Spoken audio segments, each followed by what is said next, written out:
జై తెలంగాణ, జై కేసీఆర్, జై కేటీఆర్.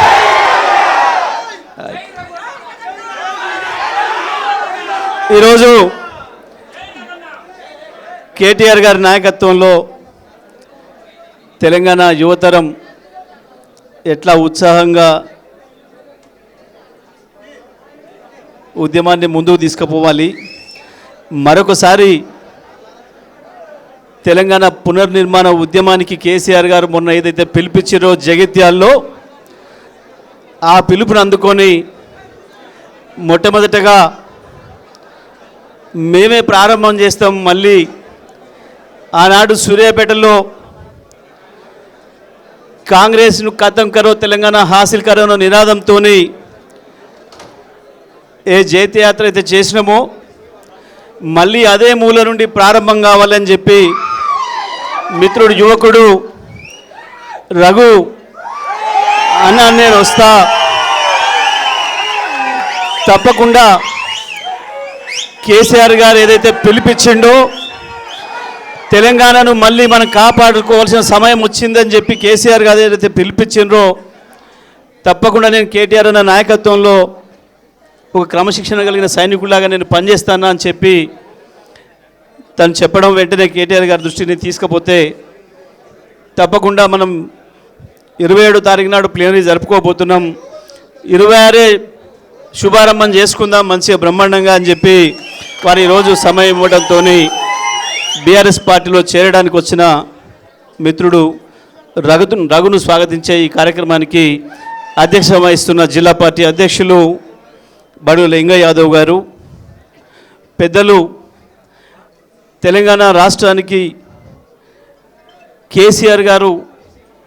తెచ్చిన తెలంగాణ రాష్ట్రాన్ని ప్రపంచమంతటా పరిచయం చేసి భారతదేశంలో ఎవరైనా పెట్టుబడి పెట్టాలంటే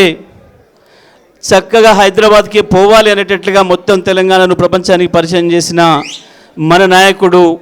హైదరాబాదును ప్రపంచంలోని అతి పెద్ద నగరాల ముందు నిలబెట్టి పెద్ద పెద్ద వాళ్ళే, ఆయన తమిళ ఆయన కాదు ఇంకా పెద్ద ఆయన ముసలాయన రజనీకాంత్ అనేట ఆయన వచ్చి, అరే నేను హైదరాబాద్కి వచ్చినా పొరపాట్ల డల్లాస్ పోయినా న్యూయార్క్ పోయినా నాకు అర్థం కావట్లేదు అని చెప్పి హైదరాబాద్ను చూసి పొగిడేంత గొప్పగా హైదరాబాద్ను తయారు చేసిన మన యువ నాయకుడు కేటీఆర్ గారికి, హుజూర్నగర్ నియోజకవర్గ సమన్వయకర్త పెద్దలు సీనియర్ నాయకులు ఉద్యమ సహచరులు ఒంటేది నరసింహారెడ్డి గారికి,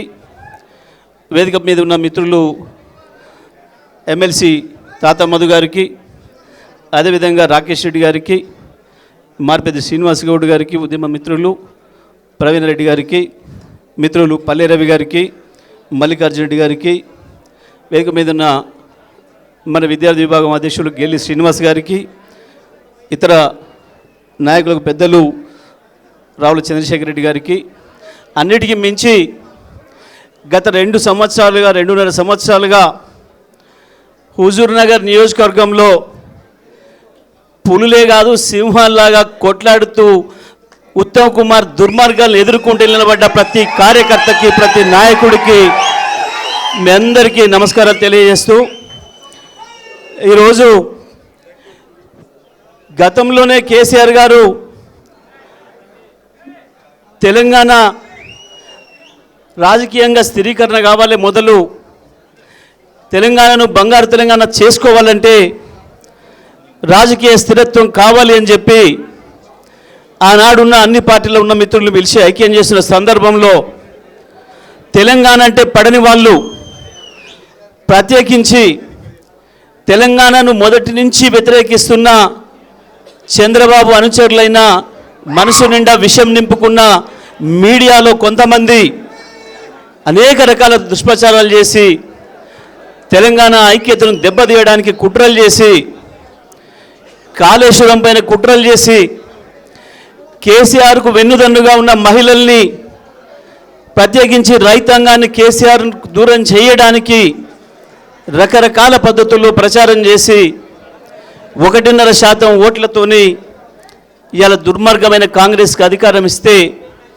ఏం జరుగుతుందో ఇవాళ తెలంగాణ రైతాంగం, తెలంగాణ మహిళలందరూ కూడా చూస్తున్నారు.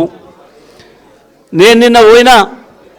సూర్యాపేటలో కళ్యాణ లక్ష్మి షాదీ ముబారక్ ఇవ్వాలంటే దాదాపు 700 మందికి నిన్న ఒకటేసారి ఇచ్చినాం. వచ్చిన ప్రతి మహిళ అడుగుతున్నారు,